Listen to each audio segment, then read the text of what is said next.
சந்திர அதியோகத்தில் இந்த அமைப்பு இருந்தால் அது அப்படியே நிவர்த்தி. இது சண்டை போடுறாங்க ரெண்டு பேரும். இந்த குருவும் சுக்கிரனும் தங்களுக்குள் சண்டையை மறந்து சந்திர அதியோகத்திற்கு கட்டுப்பட்டு குருவின் காரகத்துவமும் சுக்கிரனின் காரகத்துவமும் கிடைக்கும். சுக்கிரனுடைய காரகத்துவம் செக்ஸ், குருவோட காரகத்துவம் புல்ல. இது ரெண்டும் இப்படி இருக்கும்போது ரெண்டு பேருக்குமே எதிர்த்தன்மை கொண்ட கிரகங்கள் ஒரு இடத்தில் இணைந்திருக்கின்ற இடம் யாருக்கு நட்பு என்பதை பொறுத்து இரண்டில் ஒன்றை குறை செய்கிறார்கள். இந்த இடத்துல செக்ஸ் கிடைக்காது, இந்த இடத்துல செக்ஸ் கிடைக்காது, இந்த இடத்துல புல்ல தாமதமாக கிடைக்கும், இந்த இடத்துல புல்ல தாமதமாக கிடைக்கும். புள்ளையோட அமைப்புள்ள வீக்னஸ் இருக்கும்.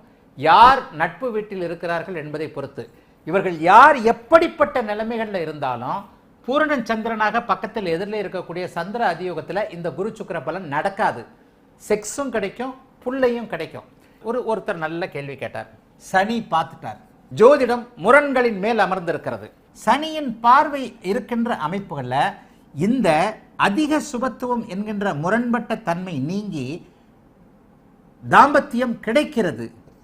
ஆனால் முறையாக கிடைக்கவில்லை, முரண்பட்ட அமைப்பில் கிடைக்கிறது. வேற மாதிரியா கிடைக்குது, கள்ளக்காதலா கிடைக்குது, வயசானவங்கிட்ட கிடைக்குது, வேறு மாதிரியான உறவுகள்ல வேறு மாதிரியாக வெளியே சொல்ல முடியாத வகையில் கிடைக்கிறது.